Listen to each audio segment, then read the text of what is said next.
Okay, well, welcome everyone. Sorry I couldn't join you in person. I had some emergency. I needed to travel back to Egypt for a few days. So I hope you enjoyed the in-person meeting. So I have a few slides just to give a quick overview of some of the things going on in peer these days.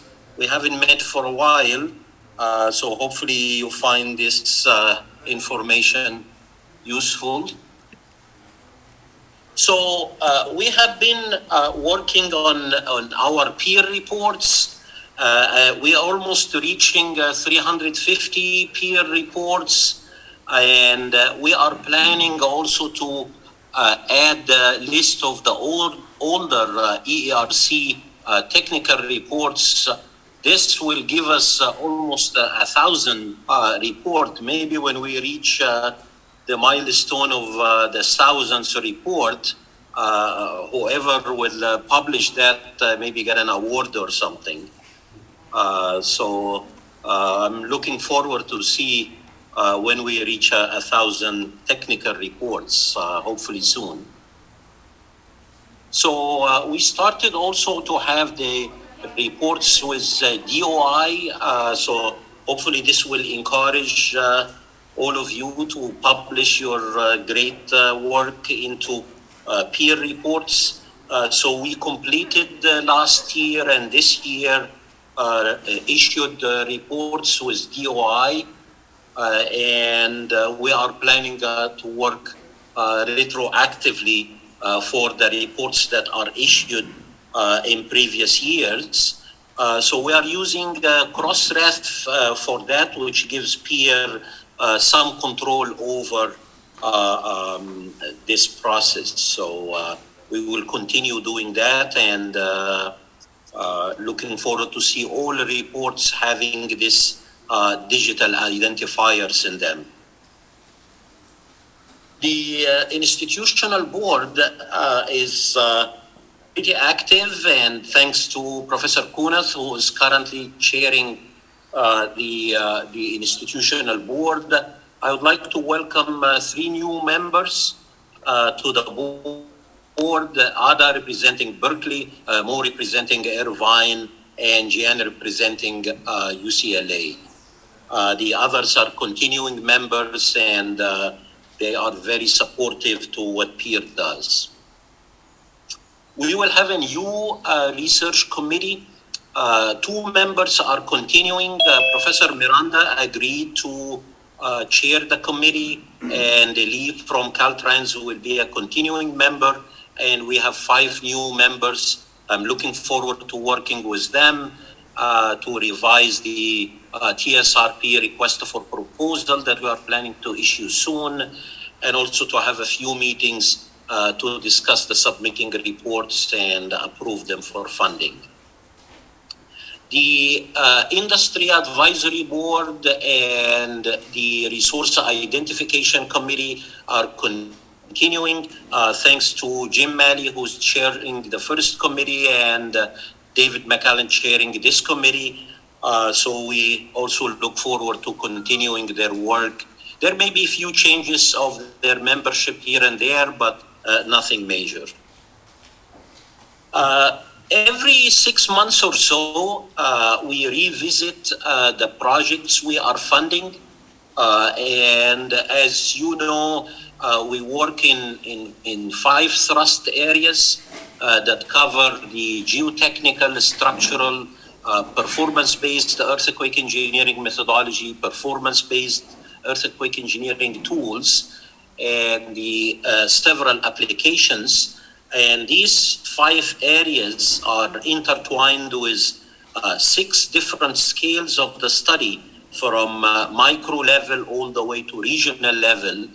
And the size of these bubbles indicate the amount of funding of each of these intersections.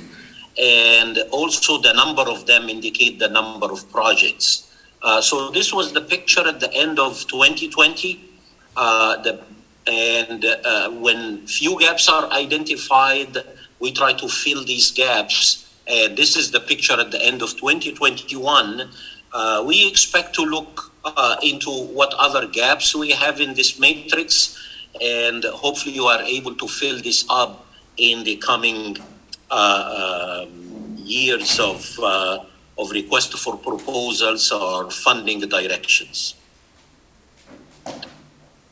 As you all know, many of the peer campus experimental facilities are seeing new capabilities and celebrating major milestones. Three of those is the major upgrade of the San Diego shaking table and 50th anniversary of the Berkeley shaking table and a new large-scale laminar soil box at UNR. Hopefully in coming years, through our proposal, we can focus on one or two topics that can utilize these fantastic experimental facilities for generating high-level data that is used for validation of computational models or training machine learning models. Last year, we made an experiment as such where we had a single topic request for proposal. Maybe next year we do something similar, but focused on experimental facilities. So last week, UNR celebrated its inauguration of the large laminar soil box. I heard it was a very successful event. I would like to congratulate the UNR team for that. Also, the event of the UC San Diego shaking table upgrade is an impressive new capabilities that hopefully will be beneficial to many of the peer researchers. We also had a nice celebration at Berkeley for the 50th anniversary of the shaking table, where several of the users of the tables over the years, from the 70s all the way to very recently, have shared good memories about the table and stories of experiments they have done on this 50-year-old table that's still going on very well. We had a nice demo also in collaboration with SOM. So I want to highlight a couple of important things. We have a major initiative related to simulated ground motions, and the most recent peer report summarize this or give important information about this initiative. We will hear more about that from the talk of David McCallum, which will just follow now after my talk. And the California Energy Commission now have its open SRA site is available. You can visit that. And Jenny Watson Lamprey is going to talk about that also in one of the presentation in the coming session. We also, in our collaboration with the Structure Extreme Event Reconnaissance Network, now we are about to release a natural language processing automated earthquake briefings. And we have a dedicated site for that. I'll mention a few things about that in one of my later slides. As far as events, those who attended the ERI annual meeting, there was a talk about the blind prediction of peer contests, and which started in 2020 and continues with the focus of learning lessons and defining the directions for evaluating and improving the numerical modeling capabilities of a structural and geotechnical engineering profession. So we had many of these successful contests, and many centers worldwide now are following our protocol of how we conduct these contests, which is great to see. This is growing. and it's a very useful way of identifying not only what we know, but also what we don't know, which in my opinion is even more important. So this year we already have an open contest for blind prediction of this new type of a protective system. It's called IMD, for impact mass damper.